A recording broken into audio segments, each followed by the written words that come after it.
Hi, this is Dr. Emma Offord, host of This Voice is Mine, the Unquiet podcast. For every neurodivergent mind that was masked, misread or missed, where identity is reclaimed and the system gets named, This Voice is Mine is a podcast for those who were told they were too much, too sensitive, too chaotic, too intense or not enough. Hosted by myself, Dr. Emma Offord, a clinical psychologist, neurodivergent woman and unapologetic system disruptor. This podcast explores what happens when difference is pathologized and what becomes possible when we drop the shame, the script and the medical model. Through stories, reflections and conversations with people who were never meant to fit, This Voice is Mine reclaims the truth of neurodivergent minds, bodies and ways of being. This is not about fixing or fitting in. It's about remembering who we are and unlearning everything they got wrong. Today's guest is someone many people in the ADHD community will already recognise. Louise Woodley is an ADHD coach, advocate and founder of ADHD Interrupted. Through her work, she creates thoughtful, honest conversations about what it actually means to live with an ADHD brain as an adult. Not the simplified version that often circulates online, but the real one that includes emotional intensity, identity shifts, self-trust, and the ongoing process of understanding how your mind works.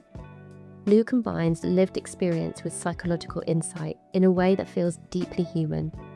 Her work invites people to move away from shame and confusion and towards something far more powerful, a sense of agency, understanding, and compassion for themselves.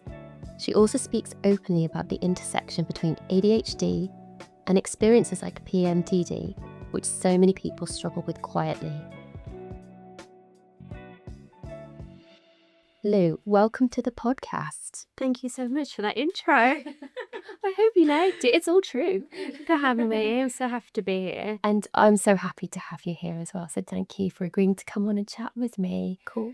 So Lou, for any listeners who haven't already heard of you and the work that you do and the stories that you share, can you tell them a little bit about yourself? A little bit about, wherever you want to start, actually. Yeah, I was diagnosed with ADHD in my 30s, so late diagnosed ADHD woman, huge ADHD advocate, ADHD coach. I've been studying psychology and ADHD for a few years now.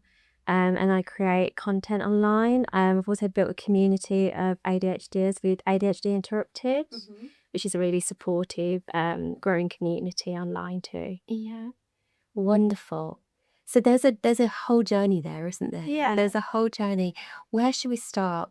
Would it be perhaps helpful to start about your identification journey, how you came to understand yourself as ADHD, how you received your diagnosis? Yeah, so my symptoms really started to show when I hit secondary school, which I think is very common for a lot of girls. Yeah. It really started to unravel then, and I didn't do very well at school, quite shamefully. Well, not as much now, but I used to carry that shame for that. And then I went on to fail at college 3 times. I was in and out of different jobs. My mental health got really bad throughout my 20s. I was in hospital twice, black veil suicide attempts. I had anxiety disorder and depression. I then had problems with alcohol and drugs. I got into a lot of debt. Like, there was all of this accumulation of issues that went on from teenager to like my 30s basically. And it come to a point when enough was enough, and I went to therapy for my problem with alcohol and self-esteem, my impulses, because I was like so impulsive with things. And it turned out that everything that I was going to therapy for was symptoms of ADHD. So it was my therapist who said, you have ADHD, but he wasn't qualified to give me that diagnosis, but he encouraged me to seek one. So I started talking to my friends about it, and they were like, yes, you're definitely ADHD. And I eventually went for the diagnosis, and it completely changed my life. It changed everything. It gave my life more meaning, more clarity. But it was a journey. It wasn't just this, oh my God, everything's okay now. It was a huge journey that I had to go through to get to that place of empowerment. But yeah, life changing.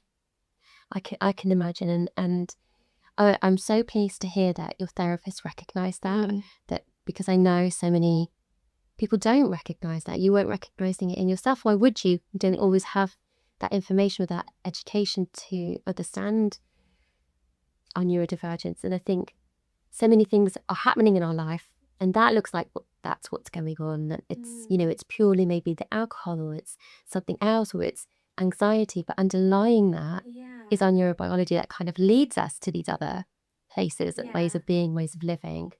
But when we strip it all back, there's our neurobiology. Exactly. And I remember feeling like, so I went through a journey with it, and I remember feeling quite angry because I'd gone through all these systems like school, although I went to a girls' school, so it probably was not on their radar at all. I went through school having all these issues. I was dropped from loads of classes because I couldn't keep her. And then, colleges, and then doctors, psychiatrists, hospitals. And I thought, how did nobody know? Absolutely. Like when I got my diagnosis, I was told I had severe ADHD, which I didn't know was a thing. And by the way, I totally reject the term mild ADHD. Yeah. I hate people using that term. I think it's so minimizing. And I mean, what is mild ADHD? It's like neurotypical, right? There's nothing mild about ADHD. And I think the severity also came from my environment and the not being diagnosed, not having support. But so I just felt like, how the hell did nobody realize this? I'm not angry now, I've healed from that. It was a different time. But I think it's a big process to go through once you get the diagnosis. It's in there, you go through all these emotions. It's hugely emotional, and it is, varied emotions. It's not all celebration and it's not all grief. It's Great for the relief, isn't it? It's like the bow. Yeah, exactly. And gosh, just hearing you describe all the systems that you went through time and time again that didn't see you, that didn't see, what was happening to you. Can we start at secondary school? And can we hear a little bit more about what, you said that transition into secondary school, which is very common. This is where I see so many ill people, that they were so scaffolded and held in primary school, and then it's such a different environment in secondary school, but also the hormones and puberty and the change, all of this perfect storm kind of unmasks them, or the wheels start to fall off and things go wrong at school. Where did it begin, and how did your secondary school? As far as I remember, I think initially it wasn't too bad. I think it once you get stuck in, it's like you're in charge of your own routine. You've got these deadlines. There's all these new subjects that you have to get to grips with. There's so many more people, the people pleasing comes into it as well. And where do I fit in? It's the feeling like you don't fit in, and you're falling behind on things and you don't know why. I always knew I was capable, and I think this is quite common with people with ADHD. I was always really good at maths in theory, but I could do an exam really well for some reason, but coursework and things like that, I used to always fall behind. So it's like I had the ability, I just couldn't apply myself. I always used to tell myself, I'm not academic, I'm not good enough for school and things like that. And then obviously, how long is school? 4 years, is it? 7, 8, 9, 10. You get so far down the line, and you've told yourself this story for so long, and you've been told up, and people have said, just try harder. Why can't you just do this? And then you just tend to believe it, and you start to give up. I started to avoid school after a while because I used to feel so much shame, and I kind of just didn't know why this was happening to me. I couldn't speak to anyone because I didn't have the words for it. I couldn't say this is the problem I've got. I didn't know what that was. It was. I look back at school and I get really sad, and I think there's even past school, I used to carry so much shame and sadness around a really big portion of my life. This is what I hear so much from so many people, and this isn't the only piece, but when I run some of my groups with women, one of the places where they say they feel the most shame is when we talk about executive functioning. And by that's either some of the kind of processes in our brains where we're trying to organize, or we're trying to initiate a task that the expectation society has of them and they have of themselves. Plus, if they are capable in other ways, the remaining idea is that you should be able to do these other things. If you can be good at maths and do an exam, then you should be able to do coursework. But of course, we know as neurodivergent women that we can absolutely flourish in one area and then be really chaotic and like scrabbling around to try and get something, achieved in another. And yeah, it sounds like you got some of those messages of you're not doing well enough, you're not doing good enough. Yeah, it was always like, oh, why can't you just, do this? Or why can't you just do that? Like, it was always that kind of like, oh, you just need to sort yourself out. You need to try harder. And I think the sad thing was I was trying for so long, and I really was. And we get that kind of shame stops you from asking for more help as well. And you do compare yourself to your peers and getting, why can they do that? Why are they doing well? And yeah, it's really sad. And I really hope for this next generation. My stepson has ADHD, and I really hope there is more awareness now and that they don't fear that at school and they have the words for it. And like going to a girls' school as well, because it wasn't recognising girls. Like, was it 2000 and I can't remember the date now, but it was like, I think, well, even the 90s was when they first started recognising girls, wasn't it? Yes, it was. And they're still not recognising it in girls. There's so many late diagnosed, missed neurodivergent people. And in fact, sadly, the narrative is the opposite. It's criticising this apparent rise in diagnosis. It's so my age. I think it's so toxic. It is, isn't it? And like, I think I keep my content very cheerful, and the one grumpy one I did was when that headline came out, because I am all for the process being like made better or progressing. Like, I'm all for that, but the saying that it's overdiagnosed, I thought was really, really irresponsible, because there's already a stigma emerging about people. Like, it's almost, I don't know, about, like, it minimizes ADHD, like it's just a trait or it's just a thing or it's a mindset, and it's so much more than that.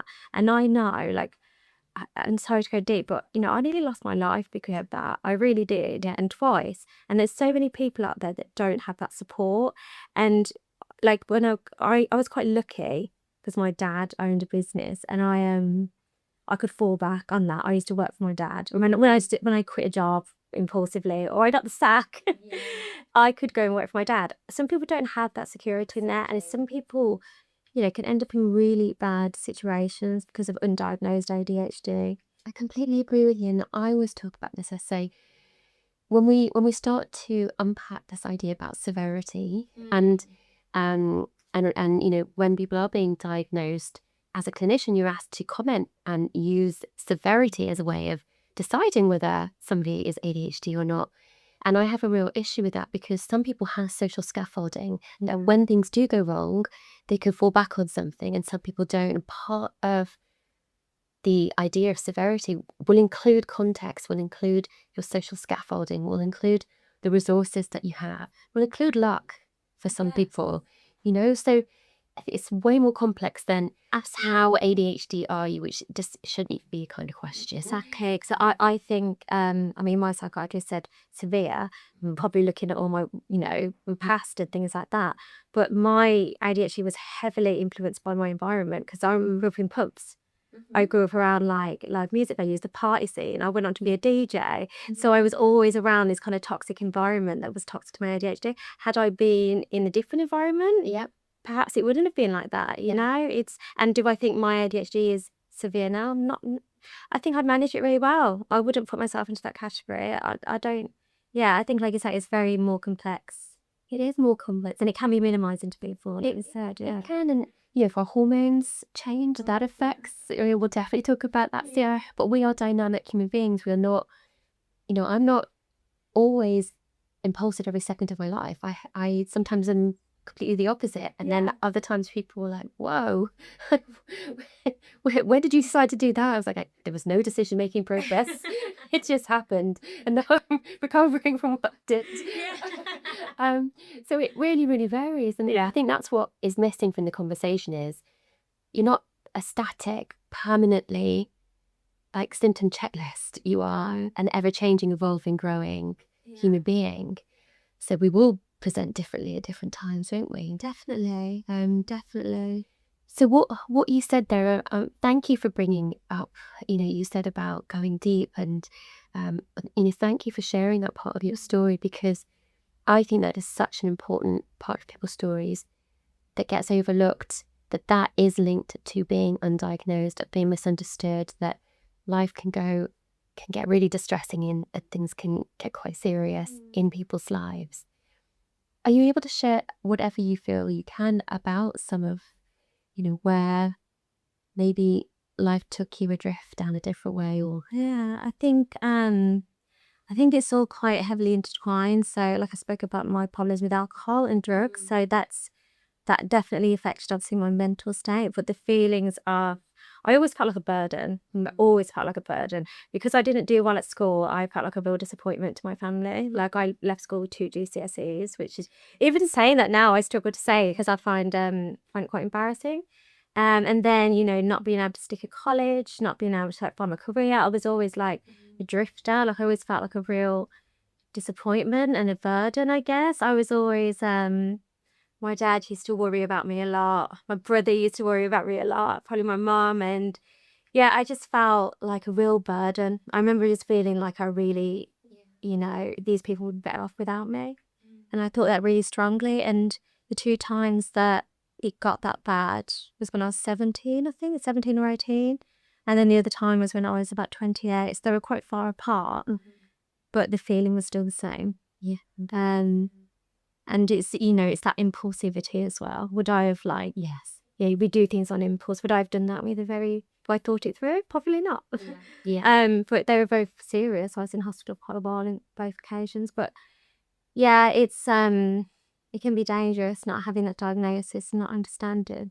And something that I find really a struggle with now is because when my dad was alive, that was the kind of lifestyle I was always leading, is hedonistic, party girl, no direction, doesn't know what she's doing, a complete worry, I guess, to my dad. And when he passed before I got diagnosed, so I kind of never got the opportunity to say to him, this is why I was like that. Yeah. Sorry. And that always really kills me, that I didn't have the opportunity just to be like, I'm not a complete idiot. This it wasn't completely my fault. And yeah, and then that's another, people might be able to relate to that. And it's another reason why it's important to get answers sooner rather than later, because it can affect so many things. Yeah. Well, thank you for sharing. No, I don't know whether that comes back to you. You're making me feel so relaxed. You're so healing. Oh, thank you. But I think it's so important for people to hear that, to see that, because you're right. So many people will relate to that they didn't get to be seen by certain people in their life, that it would have made a difference. It would have been really important, or to reassure them, hey, you know what, I've worked some stuff out and I understand my neurodivergence. I'm getting on track now, but you don't have to worry anymore. And even past relationships, I bet people can relate to that as well. Because I think it affected, I know it affected a lot of my past relationships as well. Yeah. And you can kind of see where you kind of maybe not apologise, but you could explain, Yeah. So yeah, and they're very confronting in that sense. It is, and I always describe it as like holding the pen and writing your own story. And until you sometimes have that understanding about yourself, it feels like someone else is writing the pen. Like you're holding the pen and writing a story about you and describing you, and you're confused. You're like, is that me? And you're not sure. You're full of doubt, and then you have this identification, and it's like the penny drops. You just know this was the story. This was the information that I really needed, and this is the story I need to tell. And I do need some people in my life. I do need to go back and correct some things.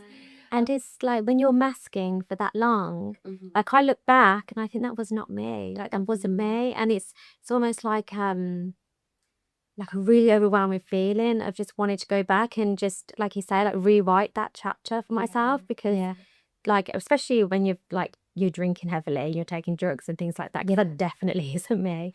I mean, there was a period in my life when I think I was only drunk, high, or hungover. And it was just and that masks your symptoms as well, although it makes them worse sometimes. It does. It's I think like for me, looking back, it's really sad because there was 20 years of sadness. I started having suicidal thoughts when I was 14. Like it was, my mental health really started to deteriorate quite early. But having such a long amount of time where I feel like I wasn't cheated out of life, but I feel like maybe there's a big chunk missing that it's kind of spurs me on a little bit more now to kind of do more and make the most of this because I feel like I've got another chance. Yeah.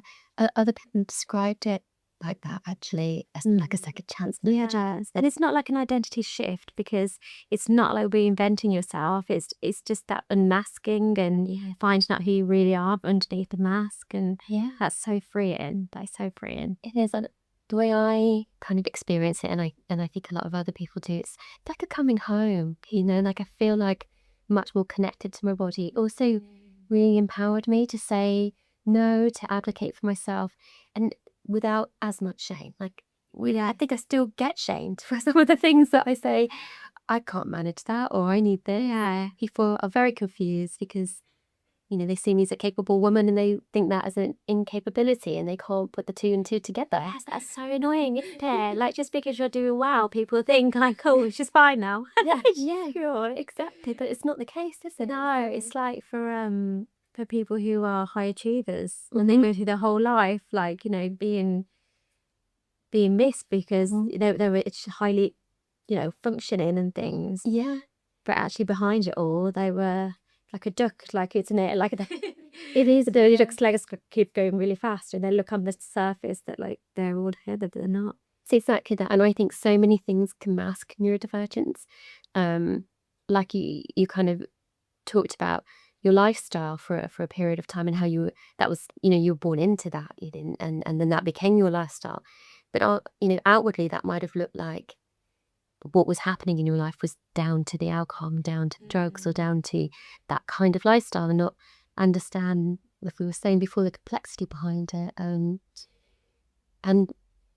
when I grew up, I went to 14 different schools before I was 12, and so in different countries, and so my difference was often put down to I travelled so much. I've been to so many different schools, and and I was always adjusting and fitting in, and for a long time that's all I believed as well. That's why I'm the way that I am, and it's only when I peel back those layers, which were masking, weren't always me actively masking. It's like life masked me in so many ways.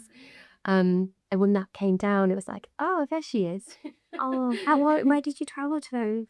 How can you travel so different cases? Lots of different reasons. My father was very unwell, and so we lost him when I was 12, and that's when we made our final move, and we didn't move again. And actually, people have often said to me, that must have been so hard for you to keep moving back and forth. I said, actually, no, it was really hard when we stopped, when we stood still, because it really excited me. I really thrived, actually. Yeah, that was the novelty, ADHD brain, yeah. And the novelty ended. I was like, I think I like this very much. So, yeah, I think that's how we can also surprise people. Because there was an assumption there that would be really, really hard. And it was at times, always like reinventing myself with new people. But actually, there was a lot that I loved it. In that character building there as well. Yeah, well, an experience. I know it had a lot of sadness as well, but yeah. But I like to think of, and maybe you'll identify with this. I think it sounds a little bit like what you were saying. Like, I believe in post-traumatic growth. So, and I always call it my not for nothing. That I went through something not for nothing, and that kind of just helps with the kind of saltiness of it. That's so powerful because with obviously the grief, often there's no silver lining. Yeah. And I said that for ages. And sometimes when people come to me with their grief, I will just be revalidated and say, there's no silver line to grief. This is and But the way you worded that is really beautiful. So I'm going to take that with me. Thank you. Lou, so we touched upon hormones. Yeah. As we were thinking about, what might maybe mask ADHD or maybe kind of intensify some of our experiences of life. Though I know you talk a lot about this, don't you? Can you tell us a bit more about your experience? Yeah, so I suffer with something called PMDD. What does that stand for? It's premenstrual dysphoric disorder. Yeah. And it's similar to PMS. However, it's chronic and it's severe and it's very debilitating. And up to 50, so it's about 50% of women with ADHD suffer with it as well. And that's only people who are diagnosed. So there's probably a lot more than that. Yeah. I've actually just come off the back of a flare-up, so it's still quite raw, so I can speak about it quite freely. But yeah, it's horrible. I've had times when I've had really dark thoughts on it, and I go from feeling like I'm on top of everything's great, I live my life, and then to feeling completely hopeless and depressed, and that there's no point in any of this, like I'm never going to get anywhere. And like I said, I had it last week, and it's like I'm looking back now, and I'm like, what the hell was that? Like now I'm just like back and I'm living my life and everything. But it's really difficult. It's very difficult for my partner and I. It's with ADHD and having the hormones as well, it can be so hard. Like when our estrogen drops, so does our dopamine, and we're already low on dopamine. So either every woman is going to struggle with that, but having emotional dysregulation as well on top of that too, it's tough. It's so tough. Yeah, I mean, I don't have your experience. I can imagine it because, you know, in the times where I have had hormonal shifts, like in perimenopause and in pregnancy. Menopause is another one as well. Can't wait for that. Well, what happened to me, both in adolescence, so huge hormonal shift, pregnancy, and perimenopause, was OCD, intrusive thoughts and intrusive sensations, would really came powerfully in. So, you know, they were my dark thoughts. Was the intrusions that I was getting, that harm would come to people I cared about, and that's always been a theme. And so, you know, it took me a long time to make that link that when our hormones are disrupted or changing or whatever's happening with them, that's actually where a lot of what people call like mental health struggles or anxiety or OCD, it's actually quite often partly born out of this change is happening in our body, that there is such a huge link between hormones and mental health. Yeah, it's like, and I wish people understood it more and understood it more as a real physical thing rather than think, oh my God, she's moaning again or she's been so dramatic. I hate that one. But just, you know, see us for what it is. And especially like with PMDD, it's so debilitating, like so debilitating. And there really needs to be more understanding of it. It was only recognised as like a single diagnostic criteria in 2013. So there's such a gap in support and awareness of it. Even like people who I speak to now haven't heard of it, and they're like, oh, what's that? And I only found out about it fully myself through social media, and that tells you everything, doesn't it? Yeah. I was diagnosed with PMDD about 3 years ago, and they never told me anything about the like there's just so little out there around that. But even people PMS and ADHD, that can get pretty dark as well. Yeah. Hormones and ADHD is not a good mix. It's not a good mix. PMDD can happen as well during ovulation as well, which I found out the hard way. So normally it happens a week before your period, the luteal phase, but you can also get flare up during ovulation as well. And if you're having that, that's like 2 weeks of your month gone. You know, that's a lot of time out of your life. Yeah, it's so debilitating. I'd love to hear more about that. And I think other people would as well. When you say debilitating and taking 2 weeks out of your life, like, what is going on for you in that time? It's a real heaviness. It's a real sense of despair. And I feel quite embarrassed to say this now, but like sometimes I can have a real meltdown, like a childlike meltdown. And it can be triggered by an argument with my partner or something like that. But I can just feel so desperately sad that I would just cry and cry. And then you're so exhausted after, you know, I get dissociated. Dissociated.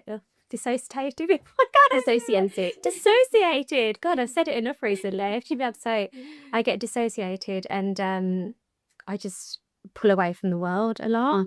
And especially like, you know, in what we do, that can be quite difficult. And I'm like, oh, I haven't shown up on, you know, a page, or I have missed this deadline. And, you know, and people can say, you know, you should prepare more, you should meal prep, and you should, get all this stuff ready for yourself if you know it's coming. One, we don't always know it's coming, especially if you have something like PCOS where you're irregular or things like that. And like I say, it can crop up in ovulation. But also, like, sometimes you can meal prep all you want, but you don't want to eat a salad or a healthy meal. Sometimes you don't want to eat. But the best thing you can do for yourself during that time is just show yourself self-compassion and talk to yourself nicely and tell yourself you're not very well. Like, I'm sick of being told to crack on as a woman. Like, this is not normal. Like, I try to lighten my load during that time. I mean, if I like it or not, usually I'm forced to anyway. But then it's difficult because we're also trying to build careers, and it's not practical to take a week off work at all.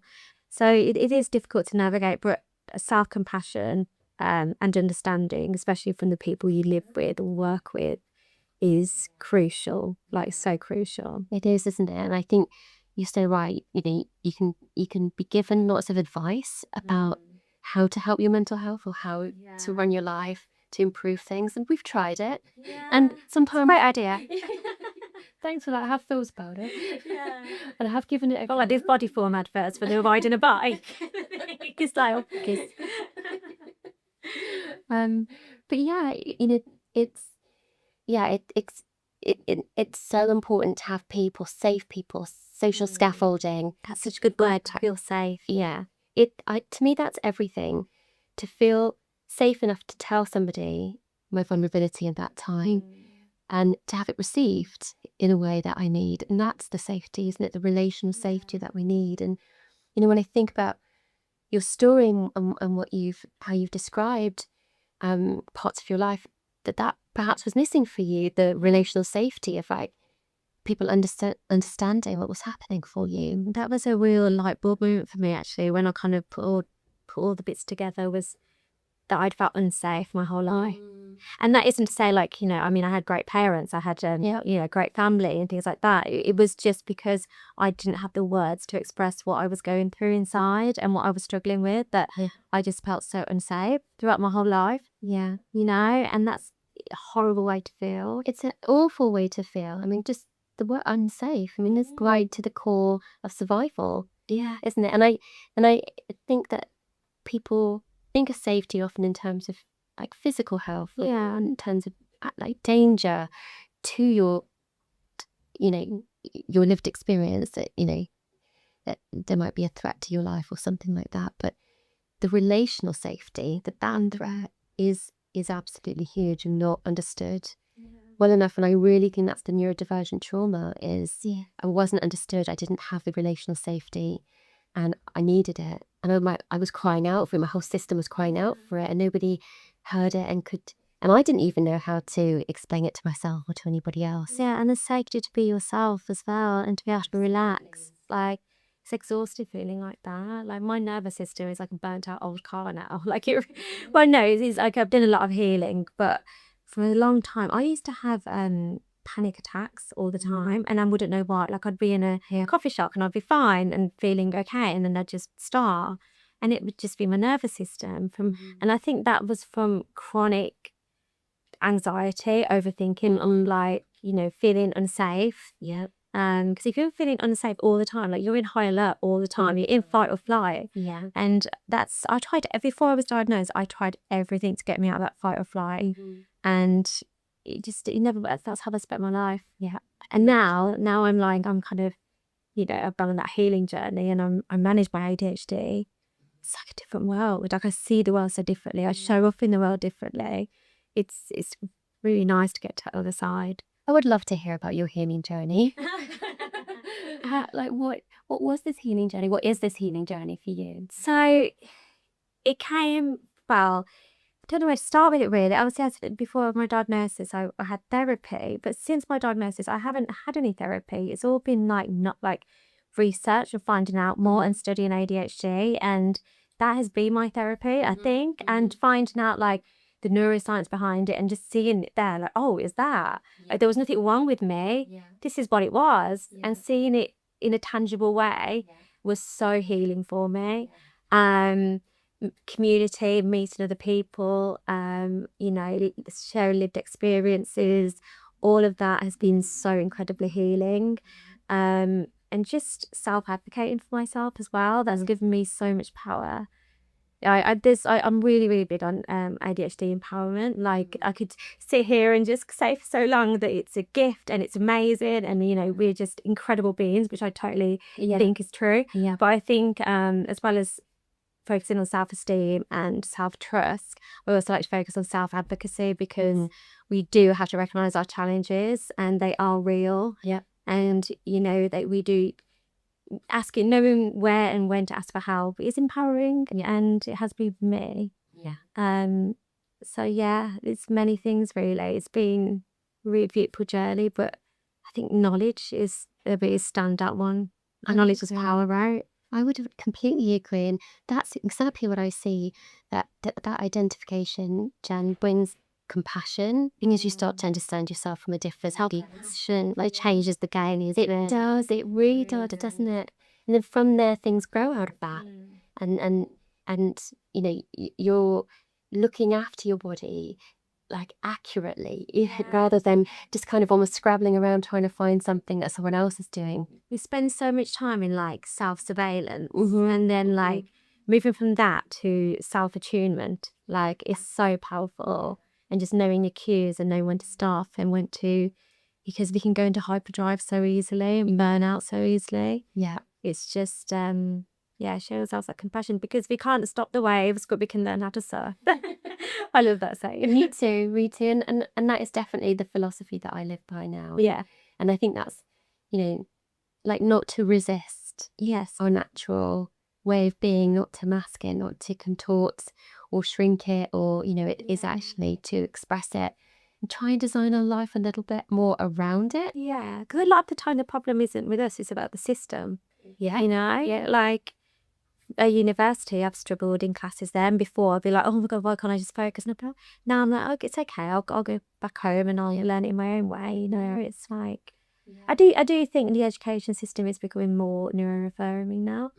I don't know about schools, but I like to think we're going in the right direction. I think there's definitely a louder voice, isn't there, about it all? There's definitely more awareness being raised. There's definitely more people who can, who are learning about neurodivergence, but there's such a long way to go.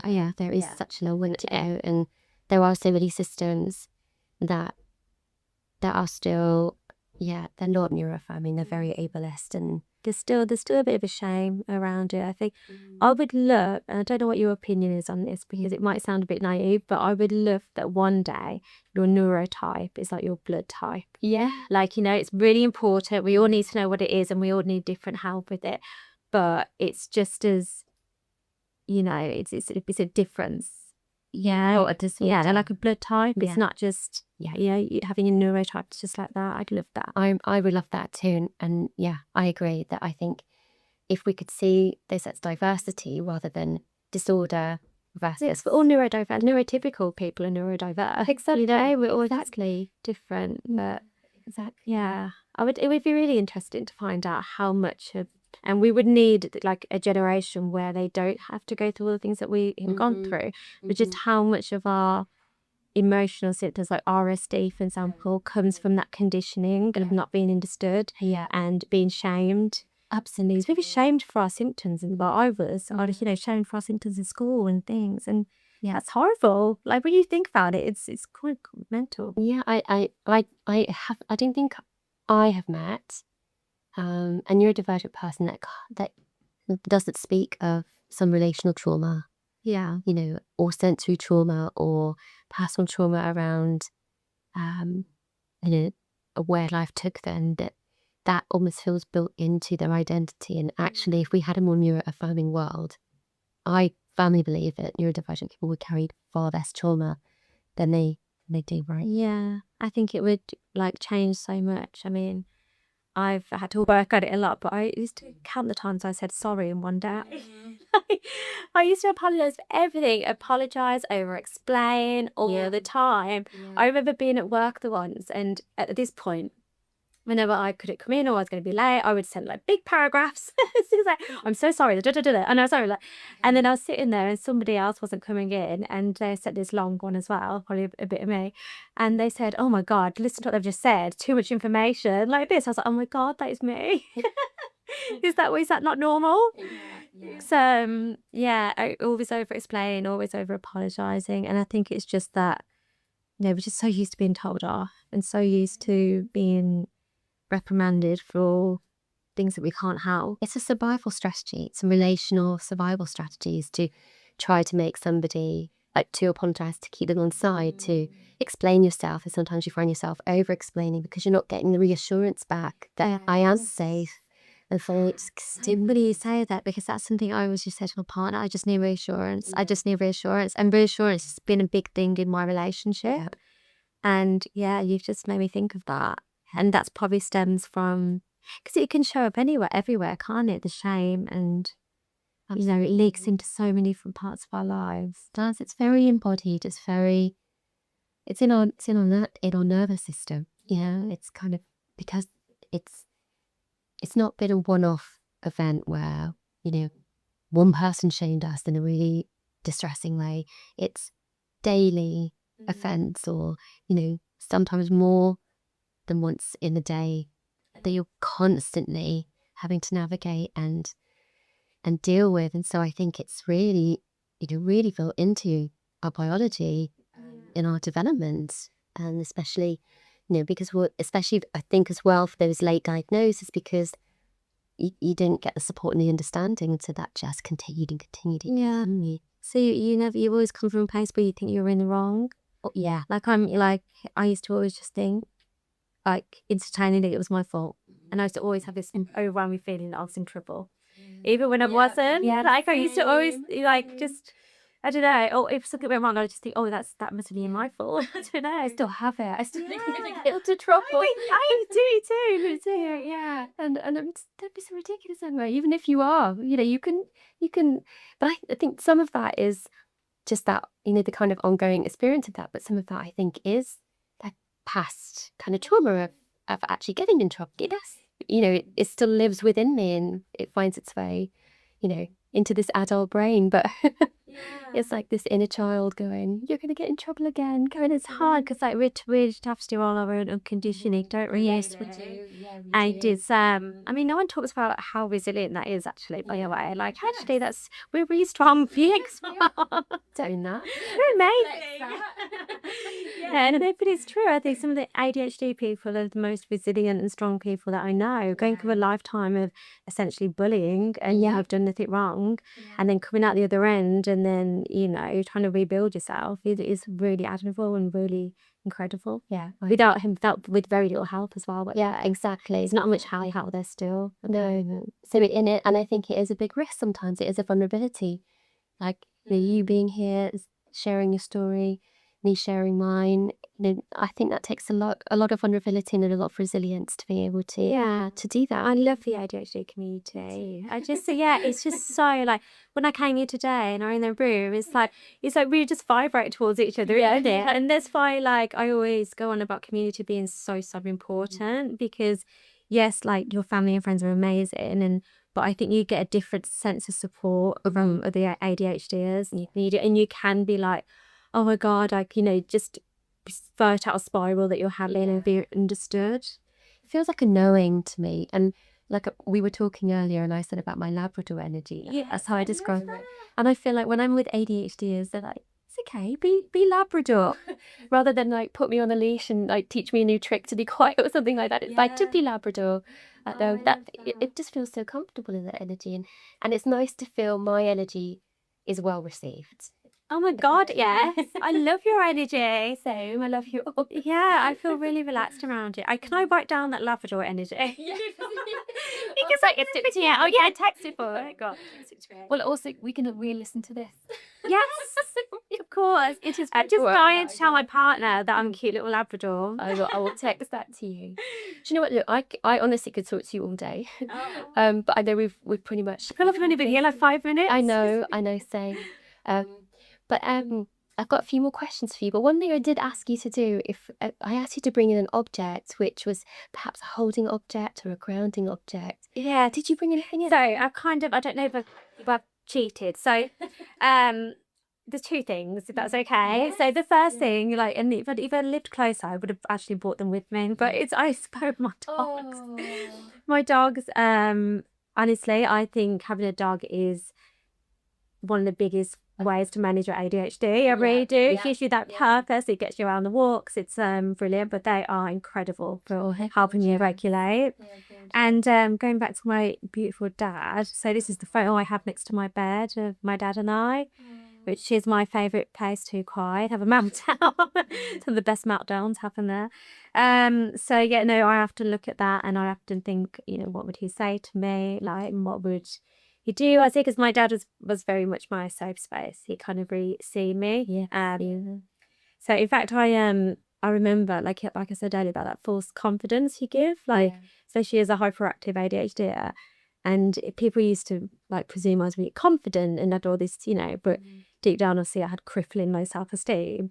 But I remember my dad buying me a DVD, Paul McKenna DVD, How to Build Confidence. And I never felt so seen. It was like he knew underneath it all that really I was just a scared little girl and I had no self-esteem. So, yeah, I miss him very much. I'm sure you do. What was his name? Colin. Colin. Yeah, I went to see a medium not long ago. Yeah.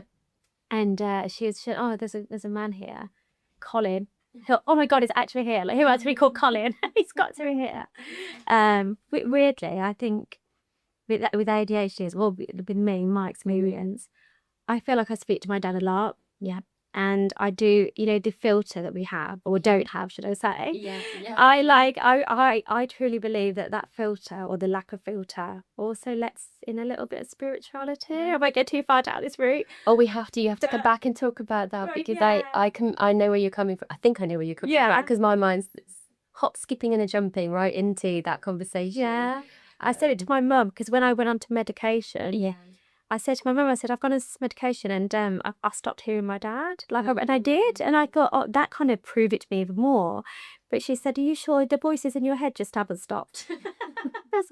But maybe. But no, I believe that. I believe I get to speak to him quite a lot. Yeah, that's beautiful. And after that conversation with my mom, I kept seeing signs everywhere with his name on. Did you? Yeah, and initials and things. And it was kind of like a reminder he was still there. Yeah, even though I couldn't hear him. And I relate to that. I love that. I really do, and I think a lot of people will. And there is something unexplored there and not quite articulated and understood about that experience that, you know, it can be easily dismissed. But I think when you're someone who relates to that, you know what the other person's talking about. The shimmel. Yeah, I love that you relate. I've just got 2 final questions for you, if that's okay, Lee. So if someone listening today recognises themselves in this conversation, and it's only just beginning to question, and is only just beginning to question whether their brain might work differently, what would you want them to know? Oh, I would want them to know that they aren't broken. You know, they've got a really amazing gift that is so powerful once it's harnessed.